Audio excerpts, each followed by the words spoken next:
Hello YouTube, this is Sam Gerrans from Qur'anite.com and this is my audio blog. Today I'm going to try to outline some of the reasons why I'm doing what I'm doing and what it is I'm trying to do. What I'm trying to do is to explain to people who have not encountered the Qur'an before that it is not necessarily the auxiliary to the religion known as brand Islam. I call it brand Islam because it is a brand. The religion known as Islam, it doesn't grow naturally out of the Qur'an. It is an appendage. It has been created and then attached to the Qur'an. It is not possible to align the Qur'an with the religion known as Islam without twisting and bending key concepts within the Qur'an to meet that requirement. It's the only way it is possible. There is no other way. I know, because I've been through the Qur'an word by word by word and analysed it endlessly. Now, we assume, because we're taught that Muslims believe the Qur'an is the book of the Muslims, this is what they believe, and Islam is the sort of natural embodiment of whatever it is the Qur'an teaches. It's not simply my opinion that this isn't the case, it's demonstrably not the case. I'll give some examples. What do we mean by Islam? Well, what most people mean by Islam, the traditionalists' classical definition of Islam, just for an example, is not in the Qur'an. Nowhere. It comes from a hadith, it comes from a story, a piece of hearsay written down somewhere between 100 and 200 years later about something which the Prophet Muhammad was supposed to have said. This is like taking our perception of the Battle of Waterloo from hearsay. Somebody told somebody told somebody who told somebody who told somebody who told somebody who heard Napoleon say, or, Wellington, whoever it was. Would you accept that? Would you accept that? I wouldn't. I wouldn't even buy a second-hand fridge on the basis of this sort of quote-unquote evidence. But this is how the brand of Islam operates, and this is what Muslims believe. So to get to what Islam is supposed to be, what Islam is supposed to be is, well, Sunni Islam is to consist of 5 pillars. Now, just to take the first one first, the first pillar, which is supposed to be what's called the Shahada, which in English is I bear witness that there is no God but God, and I bear witness that Muhammad is the messenger of God. This statement, which is the defining, initiating statement into brand Islam, is nowhere found in the Qur'an. Nowhere. It doesn't exist. You will not find it. The statement, and we bear witness that thou art the messenger of God, occurs in the Qur'an, and it comes from the mouth of the hypocrites. I didn't make this up. This is what the Qur'an says. So this is the first, this is the statement supposedly of faith, which is the defining statement, which is by which a person embraces brand Islam. The second part, or the next one, generally is to keep the 5 prayers. The 5 prayers occur nowhere in the Qur'an, they don't exist. The word which the Muslim says means prayer is salat, and nowhere is salat indicated to mean prayer of any sort in the Qur'an, and there are instances where salat, and it's plural, salawat, cannot possibly mean prayer. And in fact, the traditionalist himself is forced to translate in English that word as with values other than prayer where it suits him, because he has to, in order to get through the translation with a straight face. So the idea that Islam, these are just 2 of the 5 supposed pillars of Islam. Well, and they are pillars. They're pillars of a religion. That religion is nowhere to be found in the Qur'an. Just gives you some idea that this religion is not found in the Qur'an. So the question is, where does it come from? Well, it comes from a secondary body of literature, a secondary body of text, which is really the foundation of brand Islam. And this is called the hadith, which is, a hadith is, in Arabic, is in the singular, and a hadith is plural. And hadith means narration, story, tradition, narrative, an event. And the hadith were written down in Sunni Islam by Persians. Most Muslims don't know this, but it's true. Al-Bukhari, who is the sort of the Muslims' grand master of hadith, was from Bukhara. He was a Persian. And actually, all of the compilers of the main so-called sahih, or so-called sound collections, compilations of these narratives, were all Persian, and Persia was a defeated nation at this time. The hadith literature has some good, some bad, and some indifferent content, and that shouldn't surprise us. However, I reject its premise.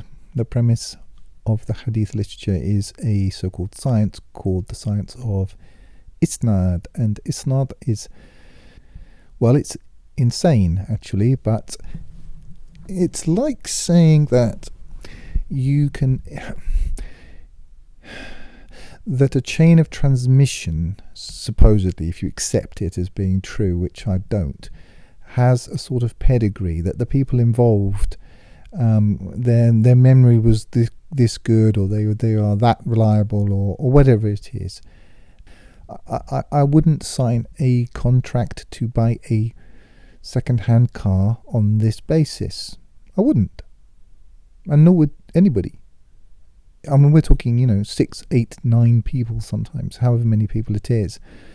And anyway, that's not even the point. The point is that the Qur'an itself calls itself, it says that God has sent down the best hadith. Well, if the Qur'an is the best hadith, or contains the best hadith, that means anything, if we believe the Qur'an, anything that is not in the Qur'an is something other than the best hadith.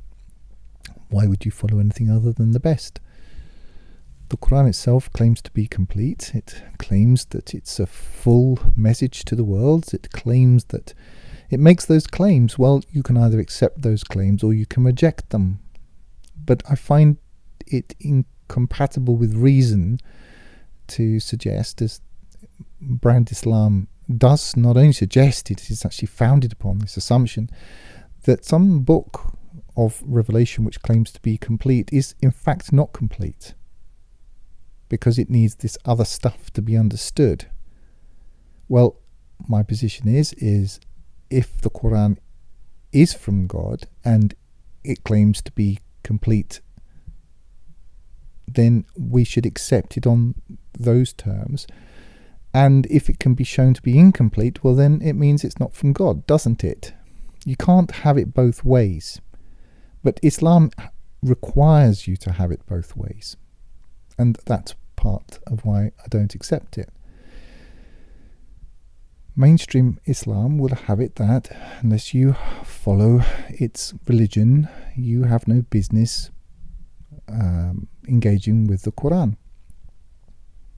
Again, this is a blatant contradiction of the Qur'an. The Qur'an says it is a message for all the worlds, for all of humanity. Well, I am a member of humanity, and I have taken the time to read it, and it's a message to me also. I don't accept brand Islam. I don't accept it for the same reason I don't accept Christianity, or Trinitarian Christianity at any rate.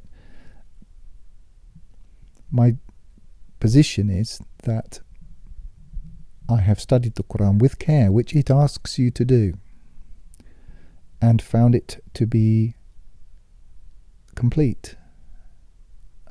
If I had found a loophole in it, I would have rejected it.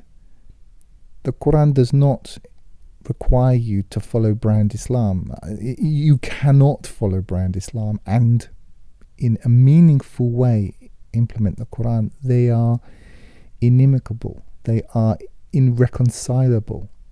I don't mean that to be nasty to Muslims, but it is, it's just fact.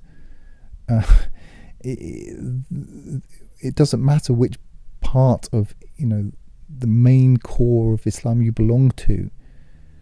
The Quran isn't calling you to a religion. It doesn't actually mention a religion. Now, the traditionalist will say, see, it doesn't mention a religion. They'll agree with me on this point. They'll say, yes, you're right. The Quran doesn't have a religion, but that's why you need this other stuff. I mean, their argument is that the hadith is the how-to. This is how to implement it. Well, again, I go back to my initial point, which is the Quran claims to be complete.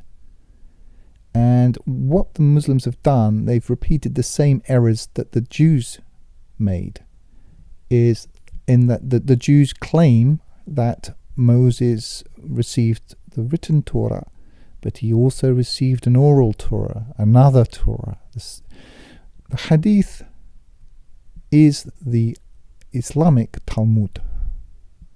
Now, were I a Jew, I would be a Karaite Jew. A Karaite Jew is somebody who accepts the Torah, applies himself using his own brain to it, and proceeds on that basis. I don't accept the Hadith. I see no reason to. I'm not promoting the brand Islam, far from it. My biggest problems in life increasingly come from people who are traditionalist Muslims. They refuse to investigate the Quran using their own intelligence, and they really don't like it if someone else does so, because they're wedded to a religion which they haven't often really thought about. And that's not unusual. That doesn't surprise me. I live in a society where 9 people out of 10 are like that. I mean, people living in the Western societies today who spout liberal lemming rubbish, have they really thought about it? Did everybody really sit down and decide that this is what we want? We want homosexual marriage, and we want mass immigration, and we want transhumanism, and we want, this whole agenda. Did everybody really sit down and think it through and come to exactly the same conclusions? No, of course not. They were indoctrinated by media and clever people who know how these things work. And the same is true of Muslims. So we shouldn't be overly critical of them. They're I don't like the word victims, but they are the product, let's say that. They're the product of their environment. The Quran itself says if we follow the mass of people, the majority, we will go astray. There's no question. So my position, what I'm selling, if you want to put it that way, is to understand that the Quran is a preserved book from God, that it contains the keys of how to be successful in the true sense of the word. I'm not talking about money here. In this life and in the life to come, how to overthrow tyranny. It doesn't contain a religion, and what I'm trying to do is to allow the people who are already thinking. My target audience are those people who understand 9/11 was an inside job, who get it, who already understand that media is totally corrupt, who get these things. I'm not trying to convince Muslims. They've had 1,000 years to think about it. Why would what I've got to say make any difference to them at all? I know that there are some very decent and questioning people among them, and I know that it's very difficult for them to get any sort of connection within the mosques, etc. But they have to persist for themselves and do what they have to do. I'm doing what I have to do. But my goal is not to disabuse brand Islam of its errors. I'm not that foolish. My goal is to bring the Quran to the people who are already thinking, who already get it, who have already seen through this matrix, who already understand what a corrupt system this is, and already believe in God to some extent, but are often disillusioned or suspicious of the Bible, as they should be, because there are errors in the Bible. The Qur'an corrects those errors. It doesn't correct those errors and replace them with brand Islam. It just corrects those errors. If you ask me what my religion is finding truth. It's not that I am now a this or a that. I'm just doing what I've always done, which is research, verify, think, and act on that basis. I know that there aren't going to be many people who are going to get this. I do understand this. I'm not stupid. But I'm not looking for numbers. I'm not even looking for membership. I'm not looking even for anything. I'm just doing what I'm doing. And I know that there are people out there who are looking for something worthwhile. And I would say to them, consider the Qur'an, read this translation. You can download it for free. Consider the evidence. Weigh it up. If you're intelligent people, you can do that. If you find errors in what I've done and you can demonstrate on the basis of logic, the Arabic language, and real history that there are errors there, show me. I'll willingly review it. And if I'm wrong, I will hold my hands up and say, yeah, you're right. I'm not that interested in who's right.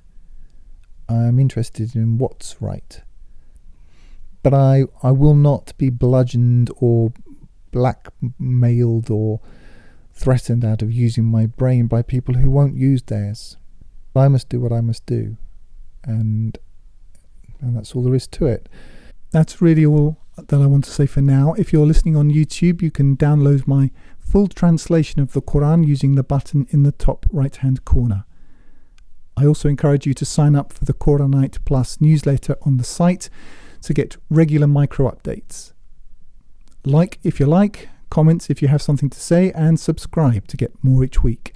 And remember, life is short, eternity is long. If you want good trees, plant good seeds.